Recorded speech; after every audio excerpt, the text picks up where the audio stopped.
able to sustain throughout this match yung kanyang efficiency. 2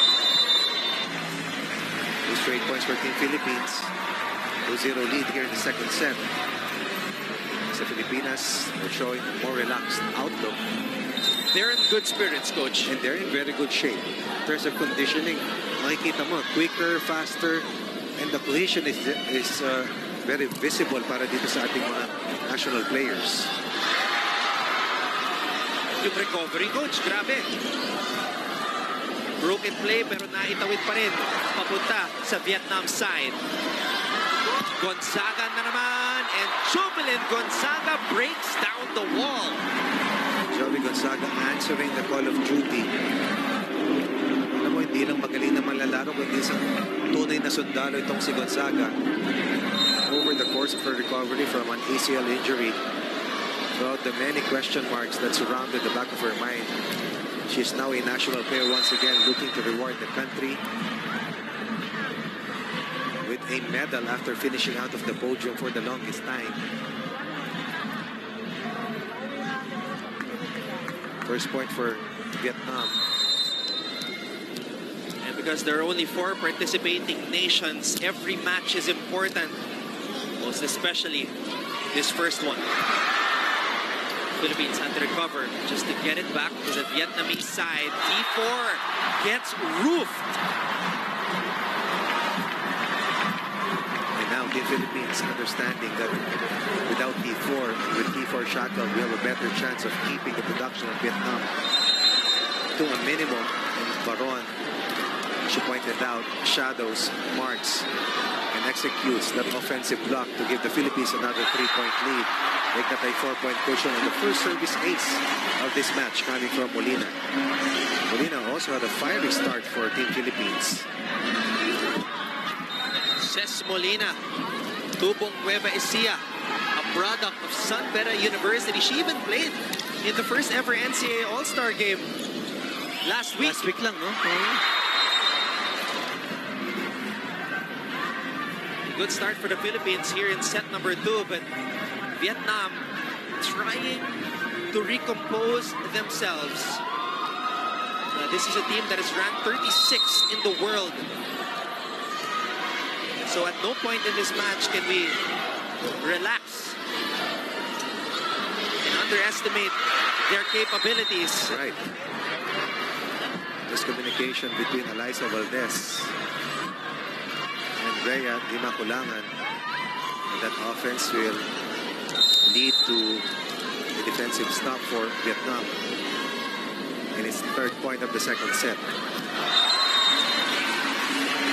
And a good read by Kat Arado. Arado is yung mga nagde-debut na manlalaro natin sa Pilipinas dito sa volleyball, doing well, ha? Kat Arado showing no jitters whatsoever. Ang laking bagay na ang daming nanonood at yung mga nanonood kampi sa'yo.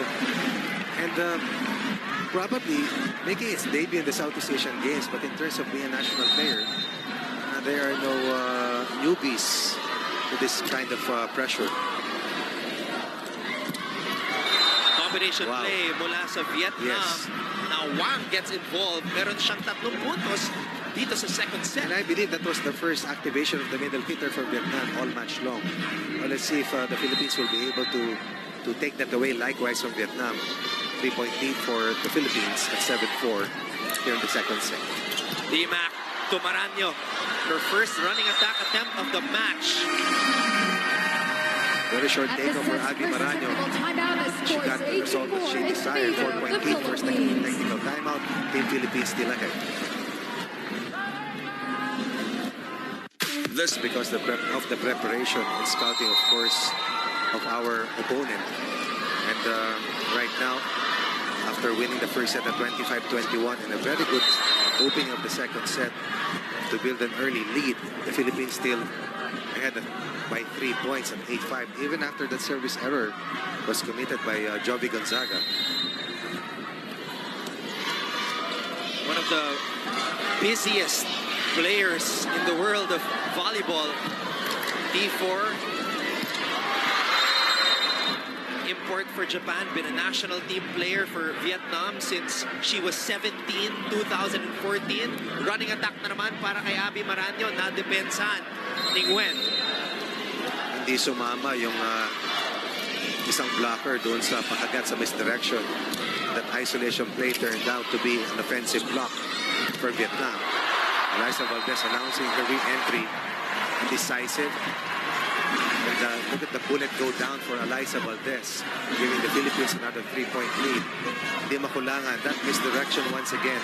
Yan yung constant na nakikita natin. You have Paron, you have Maranyo. Makapakagat ka lang ng isang blocker, napakalaking bagay na ang single blocker na matitira kaysa double block na babantay. Maranyo. D-Mac. Binigay kay Molina. Regalo para kay Abby. Pero naka-recover ang Vietnam. Abby wants it. Gets it. Nothing there. Middle attack mula sa Vietnam. Molina with a looper. Gwen again. Another long rally. T4. Back row play for T4. That's how lethal and potent T4 is. Can hurt you from all over the floor. A back row play that looks like an attack from the front line. That's how long and good T4 is. Meron ng 8 puntos si T4. Maranyo. They're going to her a lot here in this second set, at least in the early goings. D-Mac goes back to Molina, cross court. Gwen. Pancake by Jovelyn Gonzaga. Running attack. And Bui is able to score para sa Vietnam. And what we're seeing right now is anytime there is a long rally, doon nakakakuha ng puntos ang Vietnam. Pag short rallies, normally in favor of the Philippines. It was a running hit, a slight play delivered by Vietnam. And now it's not just T4 scoring for Vietnam. Then in set number 2, making it more difficult for Team Philippines to defend the offense of Vietnam. Valdez from the back row. High play coming from Alyssa Valdez. And not too many players will have that ability to score from the back row. But look at the takeoff of Alyssa Valdez. Perfect form, perfect delivery. No one home for Vietnam. Running attack na naman para kay Bui. Bumalik ang bola sa Vietnam. It's a back row attack from T4. We must do a better job defending zone 6. Hindi mo naman maililihis. That has to be a direct hit.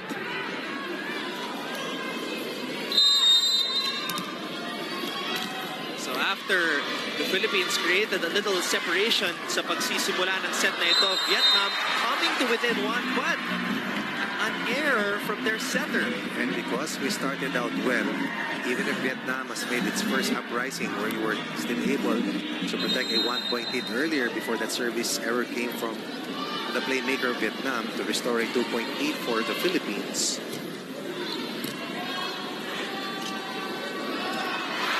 Drop ball para kay Bui. Good save by Macandili.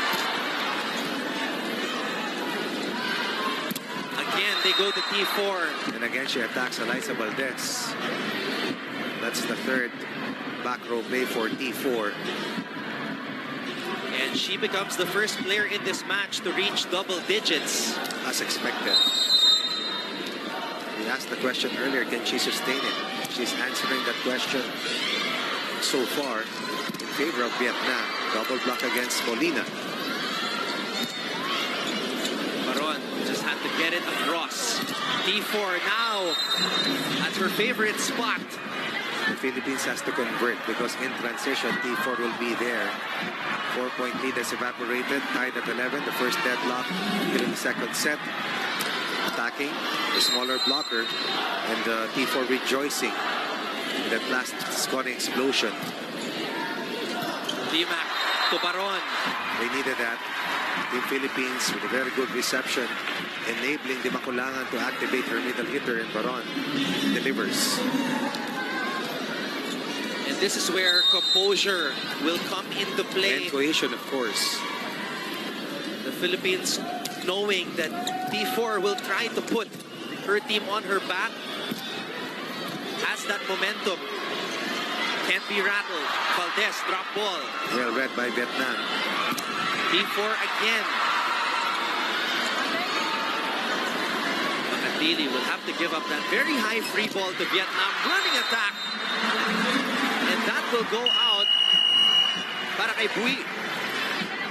Looking for a check ball, none given. 2-point lead for the Philippines at 13-11. So far, challenge on the call by staying in front Vietnam. Block all touch. throughout the second set up to this point of the match. Up to this point of the set, rather.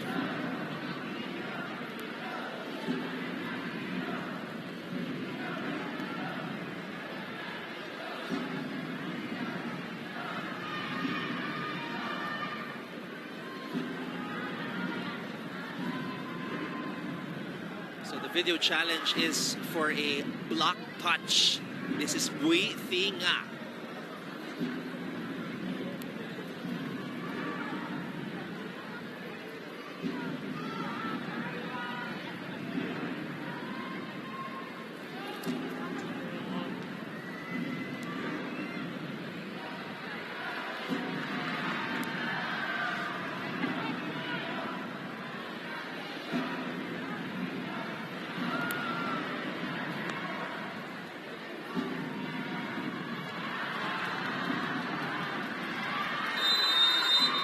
Ladies and gentlemen, the challenge was successful.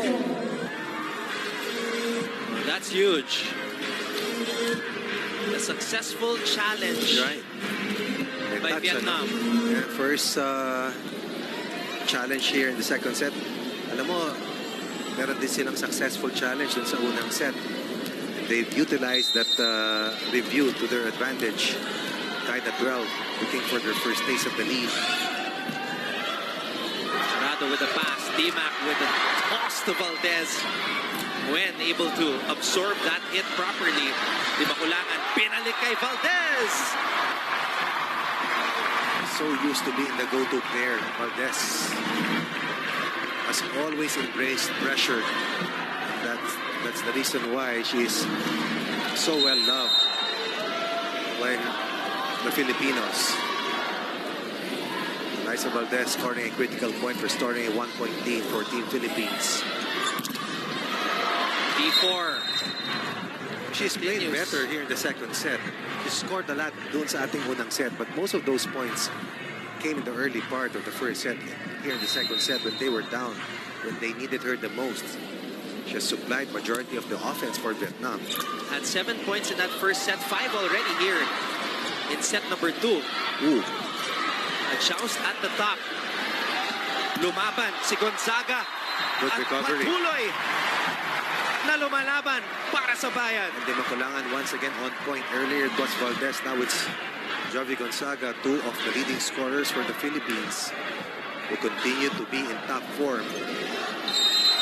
It's Jovi Gonzaga looking for divine intervention to try and push the Philippines to a 2-set lead over Vietnam. Vietnam fighting hard here in set number 2.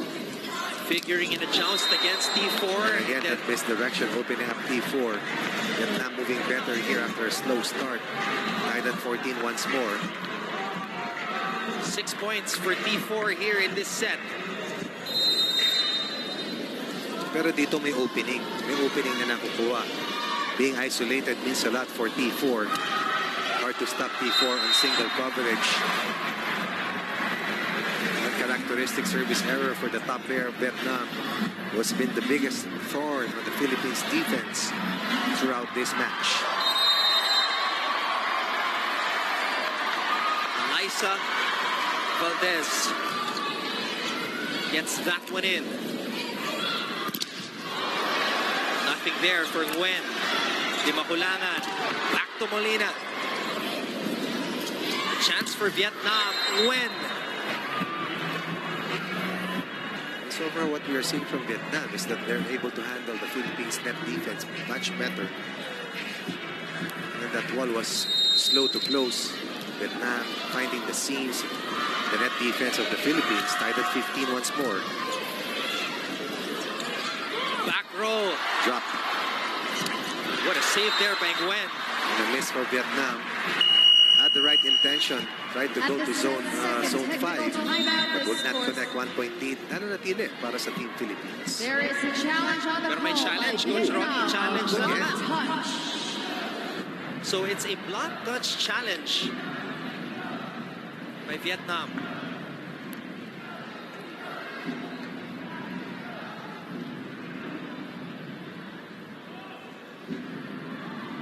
Really making the most of these challenge opportunities. And that's Ladies and gentlemen, a challenge. another was successful challenge. Winners Day.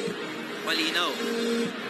So it will be Vietnam heading into this technical timeout. First taste of the lead for Vietnam here in the second set. That's right, Coach. Leading the Philippines 16-15. Philippines. We talked about her being the big difference for the Vietnamese women's volleyball team. Literally she is. But now her teammates are helping her out. A lot. That's the reason why it's harder for us to defend Vietnam. Especially this girl right here, si Correct. Bui. At saka kung hindi pumupunto sa diretsong point of attack, For the Philippines, number napapatunayan 6 niya out, dun sa number mga 7, challenge na kinukuha nila sa review Philippines. na tama siya. And she is the second leading scorer, most probably for Vietnam in this match. You're right. Vietnam with a 2-point lead, their biggest lead after being down by 4 to start the second set. A lot of back row attacks for Alyssa Valdez here in this set, Coach. Kasi bantayado na itong sila Gonzaga. Even Molina is finding it tough to score. Now, because of Vietnam's attacking ways here in set 2, we're not able to get that ball to our middle hitters as much as we did in the initial set. Nguyen running attack for Bui. That one goes out. No challenge for Vietnam. And the Philippines dodging a bullet. No blockers inside. But Vietnam will not convert. 2 straight points for the Philippines, tied at 17.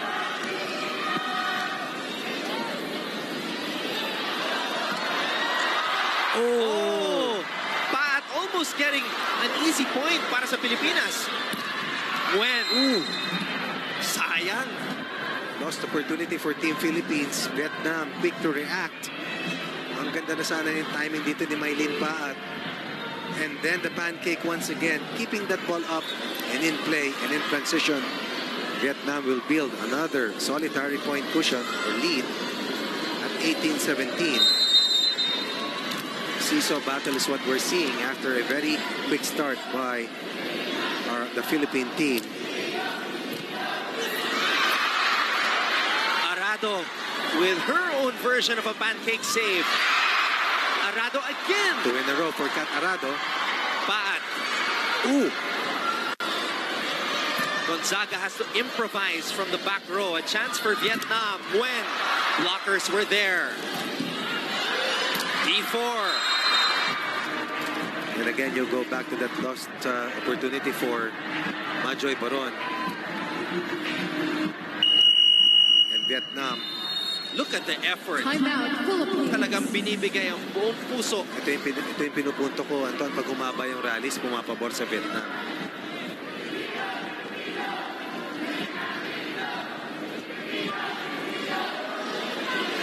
Importanteng timeout mula kay Coach Shaq de los Santos.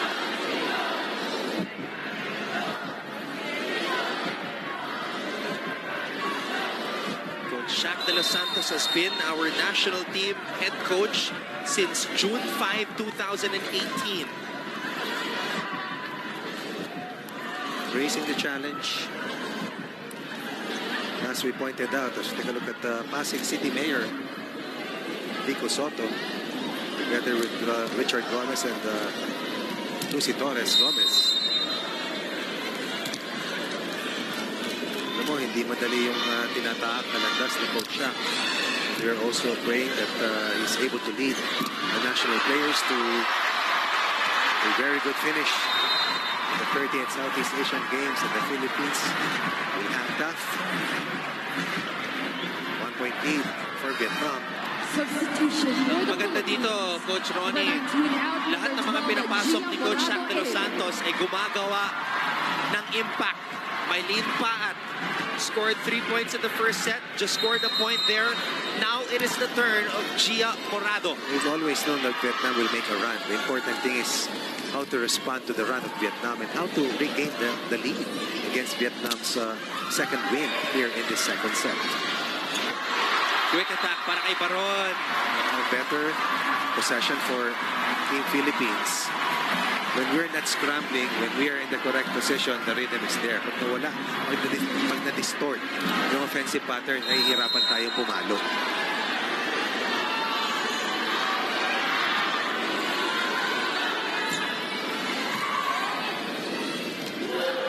When solid blocking at the top of the net by Gonzaga and Baron. And what a reaction by Don Macandili, seeing that Morado was also there to dig it up. Once again, Vietnam attacking Alyssa Valdez. Morado and Macandili trying to man the floor defense for Team Philippines. Look at that play coming from Macandili. But on the return play, once again, Vietnam with a cross-court winner. Macandili stepping on the brakes just in time. Parang contortionist na lumabas si Don Macandili ron. Sa hirap para buhayin lang yung bola. Infraction called against Gia Morado. 2.8 for Vietnam. Timeout. Late here in set number 2. Coach Shaq calls another timeout.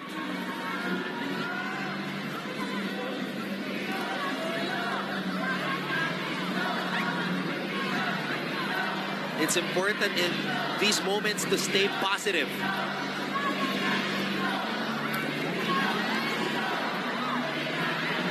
And quickly forget about those errors.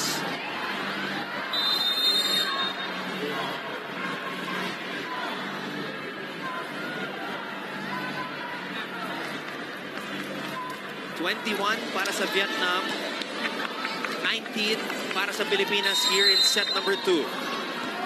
That's when you think that you're in control. Vietnam suddenly comes back alive and is in a very good position. Try and equalize the set count at 1 set apiece. Pinakamalaking kalamangan hawak ng Vietnam ay 3-point lead at 22-19. The Philippines needing to regroup, needing to fight back. And the crowd here at the Phil Sports Arena trying to energize our squad. Morado. This hit coming from the Philippines as Gonzaga fails to connect.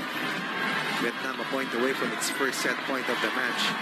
Well, kung pupunta ka rito sa venue, kailangan lupusin mo na. Hindi lang para makita mo yung mga national players natin up close. Tumulong ka na. At hindi ganun kadalas nangyayaring Southeast Asian Games sa ating bansa. Was that an ace for Vietnam? Inilaga ni Alyssa. Substitution for the Philippines. Number 7 out, number 6 sets Molina in.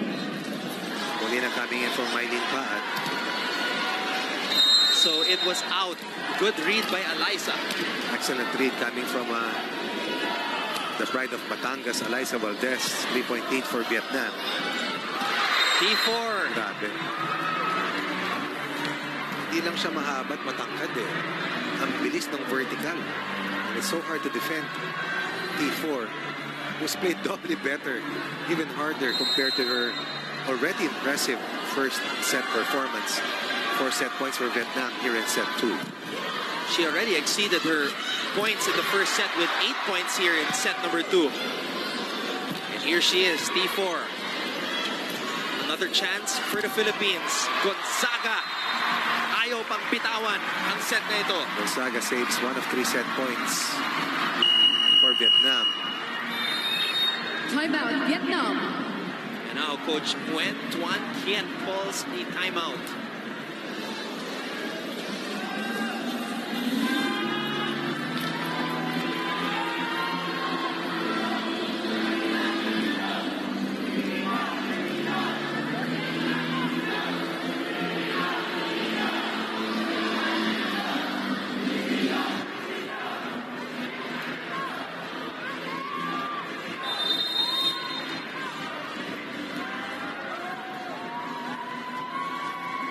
it's just a beautiful sight Non-stop cheering. Substitution for to see Vietnam. a jam-packed arena support our national team athletes who we do not see what happens behind the scenes, but we know they are shedding a lot of blood, sweat, and tears para lang sa ating minamahal na bansa.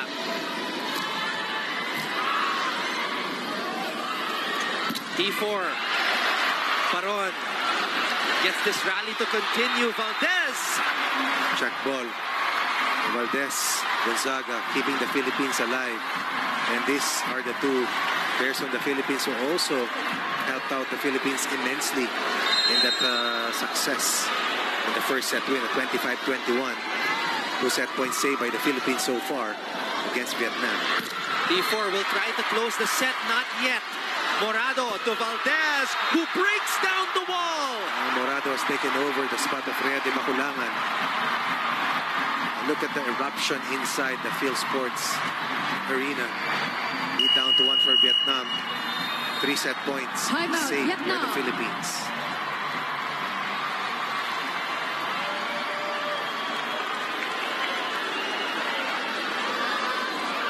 And those were two T4 hits that were stopped, Coach Correct. Ronnie.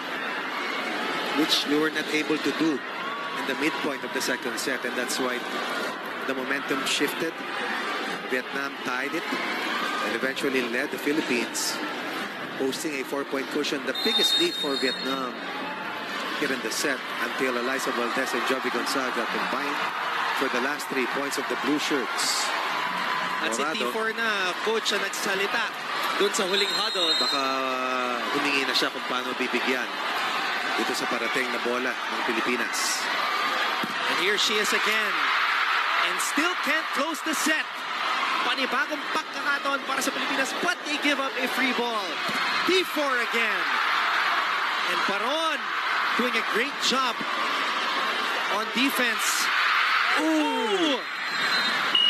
3 chances for Team Philippines to extend the second set. T4 was defended, but There is a Vietnam will not be challenge on the faced. call by the Philippines. Net fault. There's a challenge coming from Team Philippines and an impossible net fault against Vietnam. A gallant stand by the Philippines. Sending up a prayer. But will it be answered here at the end of this set? Let's take a look at it. Net touch ang challenge dito.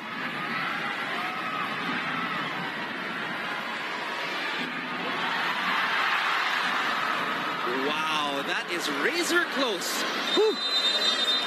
The challenge was unsuccessful. Vietnam takes set Lambot number naman ng mga 2, 25-23. Hindi They now nagalaw. tie this match at 1 set apiece. It was a gallant stand nonetheless.